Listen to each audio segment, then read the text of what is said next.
seu nome proclamai, 1000 vezes 1000 louvores a Cristo tributai. 1000 vezes sim, 1000 vezes sim, louvores ao Senhor, que nos amou e nos salvou, bendito Salvador.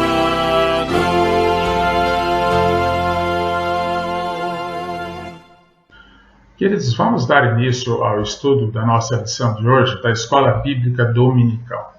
Estamos usando como livro-texto, como revista-texto, essa revista Expressão que está publicada, que está projetada, a Bíblia que Jesus usava e que se refere ao Antigo Testamento, que era então o único disponível. Estaremos então durante um trimestre fazendo uma introdução ao Antigo Testamento. A lição de hoje, a lição de número 5, tem como texto básico, nós estaremos nos baseando então no livro de Gênesis, capítulos de 1 a 3. Nesse texto, o propósito da nossa lição de hoje é tratar dos ofícios de Cristo, que estão previstos no Antigo Testamento e que ele exerceu em toda a sua plenitude. Tanto o exercício de profeta, o ofício de profeta, quanto o exercício e ofício de sacerdote e o exercício de rei, ofício de rei. Então estaremos estudando esses aspectos a partir do Antigo Testamento. Como o texto que nós temos é um texto relativamente longo, aliás muito longo, são 80 versículos, capítulo de 1 a 3, nós vamos apresentar um breve resumo, simplesmente para a gente se situar no contexto desse texto que vai ser utilizado como base da nossa meditação. Gênesis capítulos de 1 a 3, capítulo 1, trata da criação dos céus e da terra e de tudo o que neles há. Os versículos 10, 12, 18, 21 a 25 registram que Deus viu o que havia feito, como havia feito, e viu que isso era muito bom. Quando chega ao versículo de número 31, então 5 vezes, Deus acha, ou Deus entende, ou Deus conclui que tudo que ele havia feito era bom. No versículo 31, quando ele cria o homem, ele viu que o trabalho que tinha executado era muito bom. Capítulo 2 trata em detalhes da formação do homem e da mulher.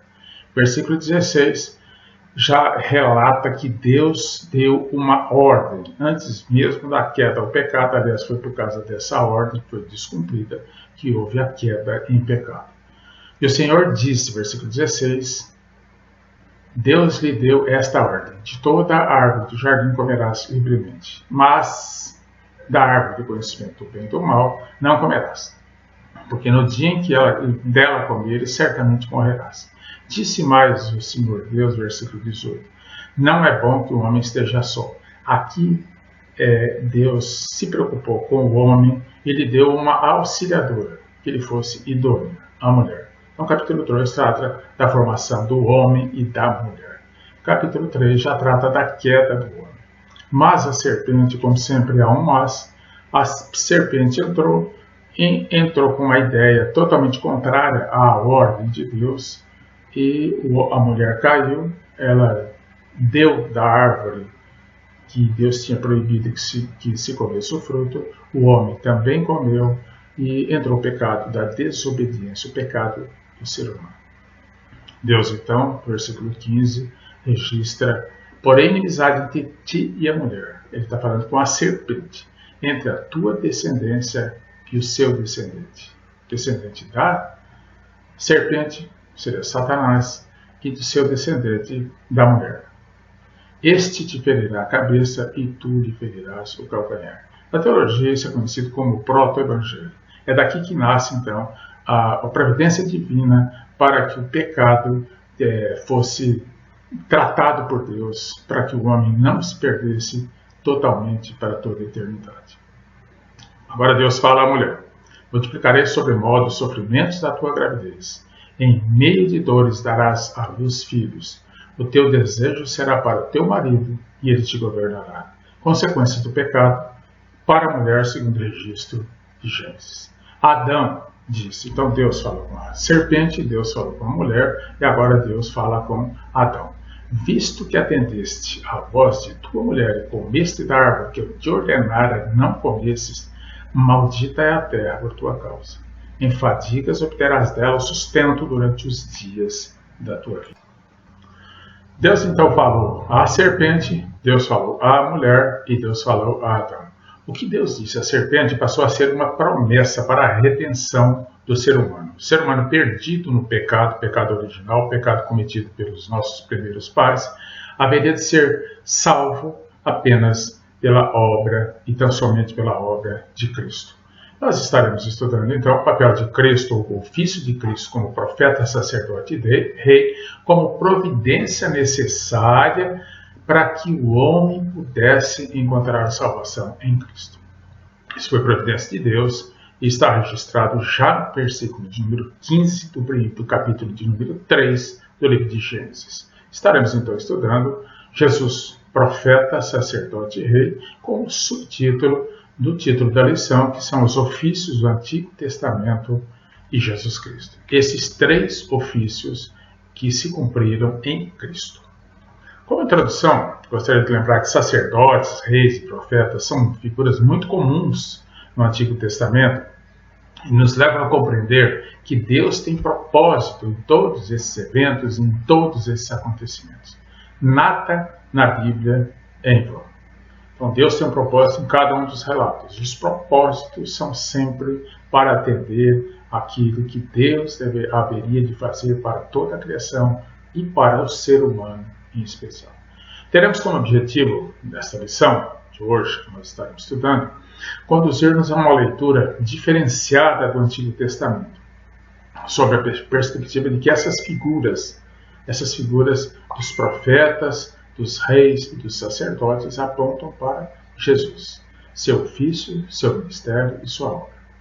Sacerdotes, reis e profetas são ofícios que se cumprem em Cristo. Quando você vê sobre sacerdotes, reis e profetas no Antigo Testamento, sabe que tem o seu propósito de remeter para Cristo no Novo Testamento. Sacerdote, rei e profeta são ofícios de Cristo que então são visíveis no Antigo Testamento. É aquilo que a gente costuma dizer, os teólogos costumam afirmar como tipos de Cristo. É a tipificação de Cristo a partir de todos os relatos do Antigo Testamento. Então, Cristo já é visível no Antigo Testamento a partir de todos os relatos que projetam para ele. A partir de todo esse estudo que estaremos fazendo e de toda a nova visão que devemos ter do Antigo Testamento, nós somos desafiados a ter uma visão cristocêntrica de toda a Escritura Sagrada, e não apenas do Novo Testamento. Cristo está presente em toda a Escritura, no Antigo Testamento e no Novo Testamento também. Cristo faz um relato, Jesus, um relato aos discípulos, quando caminhavam pelo caminho de Emaús, pela estrada de Emaús. Ele relatava, discorria sobre tudo quanto os profetas expunham a seu respeito em todas as Escrituras. Esse em todas as Escrituras, naquela época, tratava-se exclusivamente do Antigo Testamento. Por isso que nós estamos vendo a Bíblia que Jesus usava. A Bíblia que Jesus usava era a Bíblia disponível e, na época, tão somente o Antigo Testamento. Diz Lucas, capítulo 24, versículo 27, sobre esse testemunho de Jesus. E começando por Moisés, discorrendo por todos os profetas, expunha-lhes, então, aos discípulos que com ele caminhavam por Emaús, o que a seu respeito constava em todas as Escrituras. Cristo está em todas as Escrituras a partir do Antigo Testamento. No Antigo Testamento, o povo de Deus, Israel, tinha basicamente três ofícios que direcionavam todo acontecimento, toda a estrutura espiritual desse povo. Sacerdote, rei e profeta. Cada exercício, cada ofício era exercido por uma pessoa. Então, o profeta proclamava as palavras de Deus ao povo, como Natã. Exemplo, Natã, 2 Samuel 7:2. O profeta Natã, então, proclamava as palavras de Deus. Natã era profeta, não era sacerdote, não era rei. O sacerdote oferecia sacrifícios, orações e louvores a Deus em favor e em nome do povo. Exemplo, Abiatar, 1 Samuel, capítulo 30, versículo 7. Abiatar, então, era sacerdote, não era profeta, nem era rei. O rei governava o povo como representante de Deus. Exemplo, Davi. Um dos textos que trata desse aspecto, 2 Samuel, capítulo 5, versículo 3. Davi foi rei, não foi sacerdote, não foi profeta. Estes três ofícios prefiguravam a obra de Cristo. Isso é uma verdade bastante importante para uma nossa visão da Bíblia como um todo. A Bíblia não é um livro antigo e um livro novo, embora a gente o chame de Antigo Testamento e de Novo Testamento, mas na verdade a Bíblia é um conjunto único, onde Novo e Antigo Testamento falam de Cristo. Entretanto, não é assim que a igreja costuma ver a Cristo no Antigo Testamento. É muito comum no meio cristão de nossos dias reduzir Cristo a um personagem do Novo Testamento. Estima-se que apenas um de cada 4 sermões ou estudos bíblicos seja baseado em texto do Antigo Testamento. A maioria é em textos do Novo Testamento, porque a visão da igreja é de que Cristo está presente apenas no Novo Testamento. No entanto, essa é uma distorção a respeito de uma visão que devemos ter de Cristo, uma distorção. Jesus está em toda a Escritura, tanto no Antigo quanto no Novo Testamento. E é isso que nós estaremos procurando destacar com o estudo da nossa lição de hoje.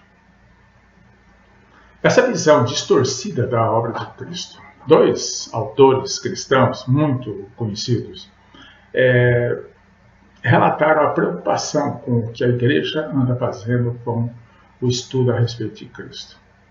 Tozer disse o seguinte: Jesus, nosso Senhor, é profeta, sacerdote e rei.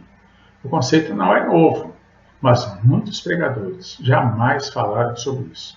E muitas congregações jamais ouviram sobre isso. É uma preocupação, porque se nós centrarmos os nossos estudos apenas no Novo Testamento para conhecer a Jesus, nós estaremos desprezando uma parcela muitíssimo significativa que é o Antigo Testamento. Richard Belcher disse: algumas vezes apenas o papel sacerdotal de Cristo é enfatizado, ou o reinado de Cristo em sua exaltação. Cristo só era rei na sua exaltação. Muitas vezes o papel profético de Cristo é negligenciado, ou o seu papel como rei em sua humilhação. Gostaríamos de traduzir a preocupação do Richard Belcher da seguinte maneira, nessa visão distorcida que muitas vezes a igreja tem de Cristo. Às vezes a igreja entende, ou o cristão entende, que Cristo é sacerdote apenas na oferta do seu auto-sacrifício. Cristo se ofereceu por nós para pagar os nossos pecados. Aí sim ele é sacerdote. Visão totalmente errada, porque Cristo é sacerdote sempre. Cristo é rei apenas quando exaltado. Deixa de ser rei quando humilhado. Cristo passou pela humilhação. Um rei que passou pela humilhação não deixou de ser rei por isso. Então ele não é rei apenas quando exaltado, mas também na humilhação. Cristo é profeta apenas ao anunciar as boas novas de salvação. Isso é uma visão distorcida a respeito de Cristo. Cristo é profeta em tudo quanto ele disse, em tudo quanto ele pregou, e principalmente porque ele nos deixou uma Bíblia com todos os relatos que são a palavra de Deus. Ele anunciou a palavra de Deus e nos deixou esse relato através de uma estrutura toda que nós chamamos de Bíblia. Na visão bíblica, contra essa visão distorcida, que a visão bíblica inclui Antigo e Novo Testamento, Cristo é sacerdote, rei e profeta simultaneamente, plenamente e indivisivelmente. Significa que é diferentemente do que era para o povo de Israel, em que um era sacerdote, um era profeta e o outro era rei, Cristo é tudo isso ao mesmo tempo. Não devemos entender Cristo exclusivamente como sacerdote em alguns aspectos, nem como rei em outros, nem como profeta em outros.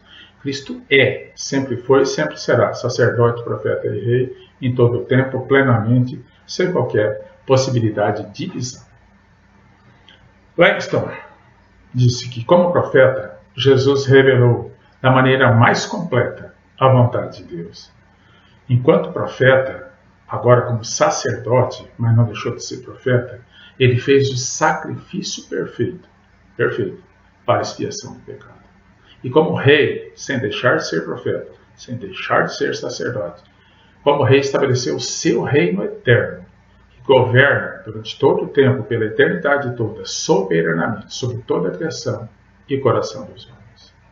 Então, a título de introdução, deixamos essa preocupação para que tenhamos uma visão correta a respeito de como a Bíblia trata o conhecimento que devemos ter a respeito de Jesus Cristo. Jesus Cristo está no Antigo, está no Novo Testamento e não podemos relegar ao segundo plano a existência do Antigo Testamento que fala sobre Cristo. Agora, nos baseando em o que a Bíblia fala a respeito do rei, do profeta e do sacerdote, vamos destacar um pouquinho cada um dos papéis para que a gente enxergue Cristo nesses aspectos, nesses pontos, nesses ofícios. Os versículos 26 a 28 do capítulo 1 de Gênesis, que é o texto básico que nós estamos utilizando, ou que pelo menos serviu de base para o nosso estudo, diz o seguinte: Deus falando a respeito do ser humano. Deus estabeleceu para o ser humano um ofício. Tenha ele domínio, o ser humano, sobre os peixes do mar, sobre as aves dos céus, sobre os animais domésticos, sobre toda a terra e sobre todos os répteis que rastejam pela terra.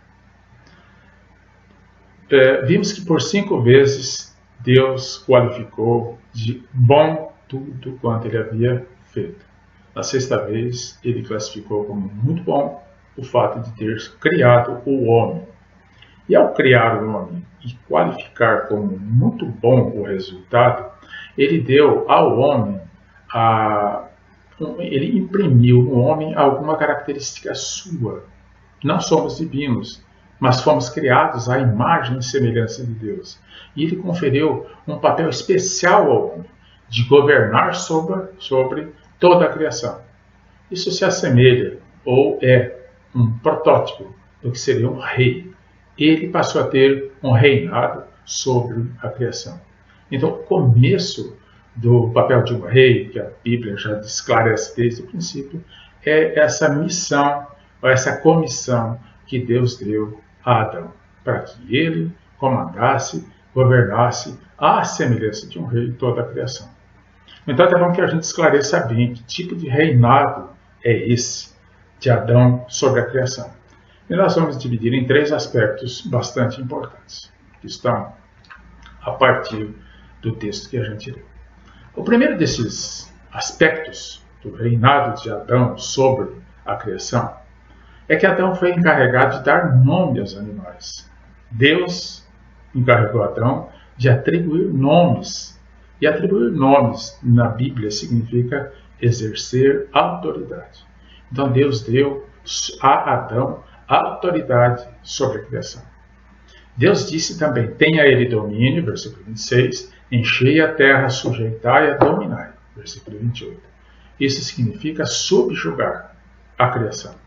E subjugar, traduzindo para outras palavras, significa exercer controle, sujeitar, governar, além disso, proteger, reprimir quando necessário. Esses 2 aspectos do reinado, entre aspas, de Adão sobre a criação, no entanto, deveria ou exigia subordinação a Deus. Deus conferiu poder e autoridade a Adão sobre a criação. No entanto, ele reservou para si a autoridade original. A autoridade que ele deu ao homem é derivada da sua autoridade. Deus passou uma procuração, mas reservou para si os poderes todos sobre a criação. Como mandante, já que ele é mandante, nós somos mandatários. Deus nunca abriu mão da sua autoridade plena sobre todas as coisas. O homem recebeu o mandato, ele é mandatário, recebeu um mandato restrito, tanto na forma quanto na essência. As regras continuaram nas mãos de Deus, e o homem deve exercer, então, o seu domínio sobre a criação, sempre olhando para as regras que vêm de Deus. A autoridade do homem, então, é uma autoridade delegada, e quem delegou foi Deus. O domínio do homem sobre a criação deve, por isso, imitar o domínio de Deus, que é pleno e que é original e em que Deus é totalmente soberano. O homem não pode ter autoridade, poder e subjugar a criação de uma maneira que diferencie de tudo quanto Deus projetou para a criação. A passagem do Antigo para o Novo Testamento, e é bom que a gente entenda que todo relato que há no Antigo Testamento, ele remete para uma realidade no Novo Testamento. Nós gostaríamos agora de incluir a figura de Cristo, que nós dissemos que todo relato do Antigo Testamento tem seu cumprimento e expressão plena na pessoa e na obra de Jesus Cristo.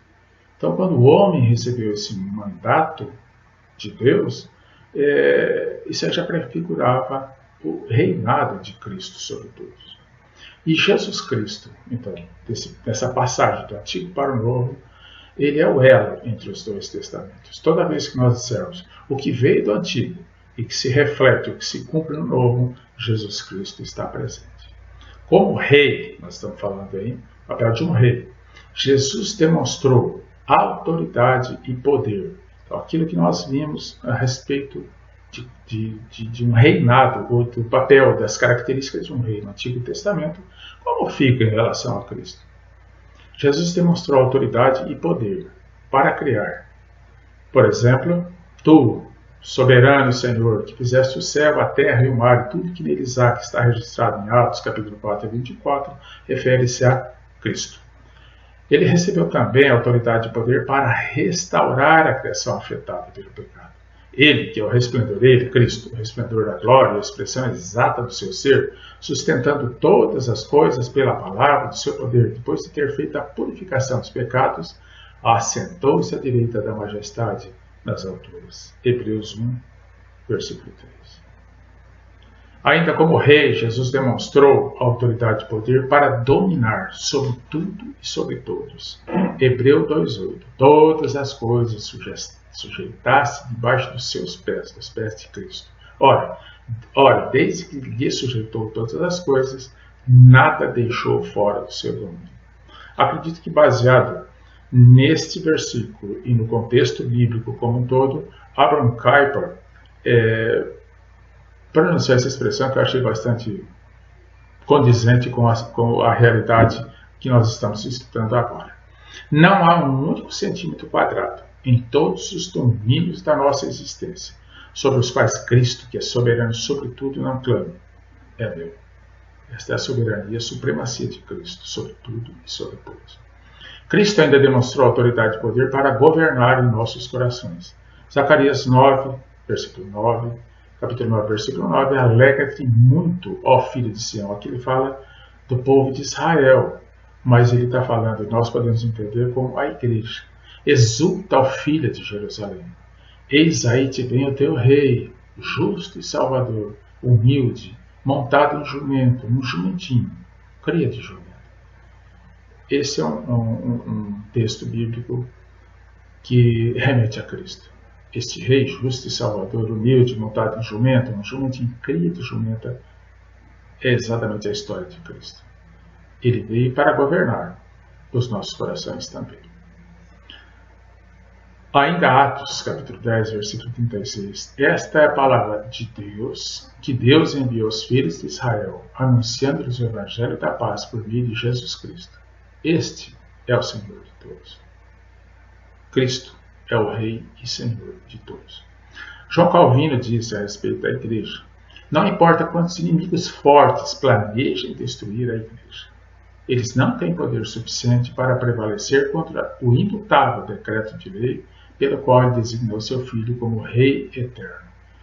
Se nós estamos estudando o papel de um rei, podemos projetar agora para um rei que é soberano, supremo e eterno, que é Cristo. E João Calvino diz que a igreja está protegida porque o nosso rei é Cristo. Ainda a pergunta 26 do breve catecismo de Westminster é uma pergunta que nos leva a entender de uma forma prática de como Cristo exerce as funções de rei. Cristo exerce as funções de rei, sujeitando-nos a si mesmo, governando-nos e protegendo-nos, contendo e subjugando todos os seus e também os nossos inimigos. Visto o papel de rei, então, estaremos agora na sequência vendo o papel de sacerdote e depois de profeta. Sacerdote era um homem, povo de Israel, no Antigo Testamento, constituído para representar os homens nas suas relações com Deus.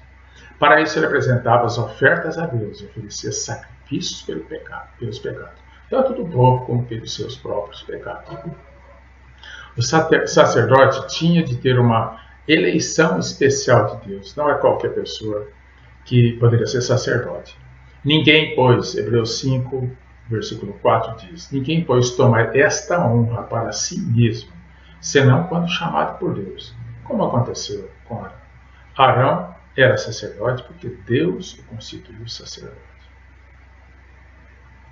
Do Antigo para o Novo Testamento, lembrando de que todos os relatos do Antigo Testamento, de alguma forma, eles remetem a Cristo, que nós o conhecemos plenamente a partir das orientações do Novo Testamento. Jesus preencheu todas aquelas expectativas que nós vimos, ou que pelo menos resumimos, em relação ao sacerdote. Jesus Cristo é o sacerdote que oferece o sacrifício, sim, como todo sacerdote. Só que ele é também o próprio sacrifício. O objeto de sacrifício, que eram animais, não é animal, mas sim ele próprio. Ele é o Deus que recebe. Deus recebia o sacrifício oferecido pelos sacerdotes. Aqui o próprio Cristo, como Deus o recebe. Recebe o sacrifício que ele próprio ofereceu, que era ele próprio. Ele é o único mediador entre Deus e o homem. Esse é o profeta perfeito. Ele satisfez a justiça divina e nos reconciliou com o Pai. Isso era o que se esperava do sacerdote, de todos os sacerdotes. No entanto, isso só foi cumprido em Cristo. Todo exercício do sacerdócio no Antigo Testamento prefigurava a obra de Cristo. Ele intercede junto ao Pai por todos aqueles que nele creem. Os sacerdotes ofereciam orações a Deus em favor do povo. Cristo prometeu também ser advogado junto ao Pai, para que todo aquele que nele crê seja amparado, protegido, dirigido e orientado por Deus. O Salmo 110, versículo 4 diz o seguinte: jurou o Senhor e não se arrependerá a respeito de Cristo. Ele é um texto messiânico. Tu és sacerdote para sempre, segundo a ordem de Melquisedeque. Hebreus 9, 26 diz: ao se cumprirem os tempos, que é exatamente quando Cristo veio, Cristo se manifestou uma vez por todas, para aniquilar pelo sacrifício de si mesmo o pecado. É o exercício pleno do sacerdócio prefigurado no Antigo Testamento. Também o breve catecismo de Westminster diz que Cristo exerce as funções de sacerdote oferecendo-se a si mesmo, uma vez única, apenas em sacrifício, para satisfazer a justiça divina, reconciliar-nos com Deus e fazendo contínua intercessão por nós.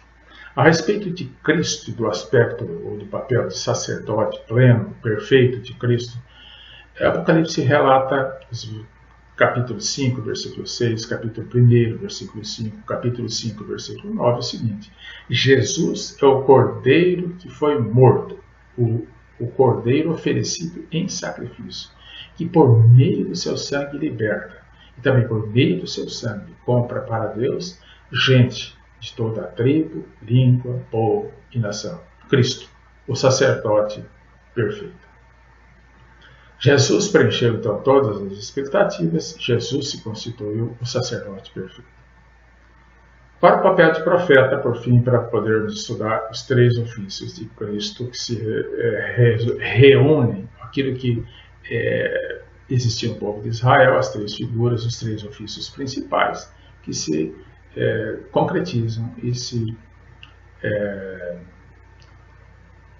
agem, pelo qual o Jesus age. No Antigo Testamento, um profeta era alguém chamado por Deus para cumprir uma tarefa. Uma das tarefas especiais ou principais é entregar uma mensagem de Deus ao povo. Quando um profeta falava, era como se Deus estivesse falando. Assim diz o Senhor, assim diz Deus, assim diz o Senhor dos Exércitos. Ele falava em nome de Deus. O dever de um profeta era revelar a vontade de Deus ao povo. Pensemos no que Cristo fez, se não era exatamente isso. Isso podia ser feito na forma de instrução, admoestação, exortação, promessas gloriosas ou censuras severas. Você que já leu livros do Antigo Testamento, principalmente dos profetas, você vai ver que essas formas de instrução ao povo estão presentes em praticamente todos os livros. Eles eram ainda monitores ministeriais do povo. Eles eram intérpretes da lei, especialmente nos seus aspectos morais e espirituais. Era dever do profeta ainda protestar contra o mero formalismo, o faz de conta. Acentuar o dever moral, fazer ver a necessidade do serviço espiritual e promover os interesses da verdade e da justiça conforme o desejo de Deus. Se o povo se afastava das veredas do dever, eles tinham, os profetas, que chamavam de volta à lei e ao testemunho. E anunciar, os profetas ainda anunciavam o iminente terror do Senhor sobre os ímpios, sobre os desobedientes, sobre aqueles que não levavam Deus a sério. A grande responsabilidade de qualquer profeta, testemunho dele, era lutar para viver uma vida digna do seu ofício, com o objetivo de transmitir a mensagem divina para que o povo de Israel pudesse viver um relacionamento correto com Deus. A primeira coisa que eles faziam é dar um testemunho, através da sua vida, da sua existência, de como deveria ser o relacionamento correto de um povo com o seu Deus. No passagem do Antigo para o Novo Testamento, que já estamos dizendo pela terceira vez que todo relato do Antigo Testamento remete a um fato ou uma realidade do Novo Testamento em Cristo. Então, no Antigo Testamento, os profetas e as cerimônias sacrificiais tipificavam a Cristo. Eram tipos de Cristo. Você pode ver isso em Zacarias 6,13, Isaías 53,10, além de uma sequência imensa de outros textos bíblicos. Jesus, como profeta, é a própria palavra encarnada. Ele é o profeta e ele é a mensagem da profecia. Em Cristo está toda a verdade revelada. Tudo que foi dito no Antigo Testamento foi revelado em Cristo. Ele nos fez conhecer Deus e a sua vontade, assim como os profetas. Deus tinha sempre uma mensagem para o seu povo. Deus tinha uma vontade para o seu povo. Cristo nos fez conhecer esse Deus, que é o Pai dele e que é o nosso Deus e Criador, e também a vontade de Deus. Diz Deuteronômio capítulo 18, versículo 15, o Senhor teu Deus te suscitará do meio de ti, dentre teus irmãos, um profeta semelhante a mim. A ele ouvirás. Cristo. Ouviremos então a Cristo, porque ele é o profeta perfeito que tem a mensagem perfeita. Também no Novo Testamento, Mateus capítulo 4, versículo 23, diz que Jesus percorria toda a Galileia, ensinando nas sinagogas, ou seja, a mensagem de Deus estava sendo pregada, anunciada, propagada entre o povo de Israel, ensinando nas sinagogas, pregando o evangelho do reino e curando toda a sorte de doenças e enfermidades entre o povo. Pergunta 24, do Breve Catecismo de Westminster: como Deus exerce, ou melhor, como Cristo exerce as funções de profeta? Uma forma prática de entendermos. Cristo exerce as funções de profeta, ou ele transmite a mensagem de Deus ao seu povo, revelando-nos pela sua palavra, texto sagrado, e pelo Espírito Santo, a vontade de Deus para a nossa salvação. Não há hoje profetas, não há quem possa dizer que esteja recebendo mensagens especiais de Deus, porque o que Deus tem, Ele já nos deixou, através da palavra dele escrita, a Bíblia Sagrada, as Escrituras Sagradas e pelo agir do Espírito Santo na nossa vida. Também sobre o testemunho, sobre o papel de Cristo como profeta, o Apocalipse nos deixa esse relato bastante interessante em 3 versículos que eu destaquei. Jesus é testemunha fiel, o profeta era testemunha de Deus, anunciava a vontade de Deus. A Bíblia chama, em Apocalipse, Jesus de testemunha fiel, que traz a revelação, a qual Deus lhe deu para mostrar aos seus servos o que em breve há de acontecer. Apocalipse 1. E ainda diz que Jesus é o profeta que é digno de abrir os 7 selos da revelação do juízo de Deus. Está previsto na mensagem de Deus. Isso está previsto em Apocalipse, que quem vai estabelecer juízo, o juiz de Deus, é Cristo. Gostaria de concluir com os irmãos, brevemente, lendo um texto em Hebreus, capítulo 1, versículo de 1 a 4, que faz essa ponte entre o Antigo e o Novo Testamento, jogando toda a ideia de rei, profeta e sacerdote de que nós vimos no Antigo Testamento para Cristo, que reuniu em si todos esses ofícios. Diz o texto: havendo Deus outrora falado muitas vezes, de muitas maneiras, aos pais pelos profetas, nestes últimos dias nos falou pelo Filho, a quem os constituiu herdeiros de todas as coisas, pelo qual também fez o universo. Ele, que é o resplendor da glória e a expressão exata do seu ser, sustentando todas as coisas pela palavra do seu poder, depois de ter feito a purificação dos pecados, assentou-se à direita da majestade nas alturas, tendo se tornado tão superior aos anjos, quanto herdou mais excelente nome do que eles. Vemos nesse texto, nesse pequeno texto, um resumo da função de profeta, rei e sacerdote exercido por Cristo na plenitude e na perfeição. Paulo, dando testemunho aos irmãos em Antioquia, falando a respeito do Evangelho, ele diz: nós vos anunciamos o Evangelho da promessa feita a vossos pais, ou aos nossos pais, nossos e vossos. Jesus é o grande elo que liga os 2 testamentos. Ele é o conteúdo e a essência de ambos. Só existe um Evangelho desde o início até o fim da história. Vemos lá desde Gênesis capítulo 3, versículo 15, quando Deus anunciou que Ele mesmo providenciaria salvação para o homem, sem o qual o homem estaria perdido no seu pecado. Desde lá até o fim dos tempos, só existe um Evangelho, que é Cristo. O Evangelho não é um novo ensinamento ou uma nova lei. O Evangelho é uma pessoa. É o próprio Filho de Deus. É o próprio Jesus Cristo. Nós vos anunciamos o Evangelho da promessa feita a nossos pais.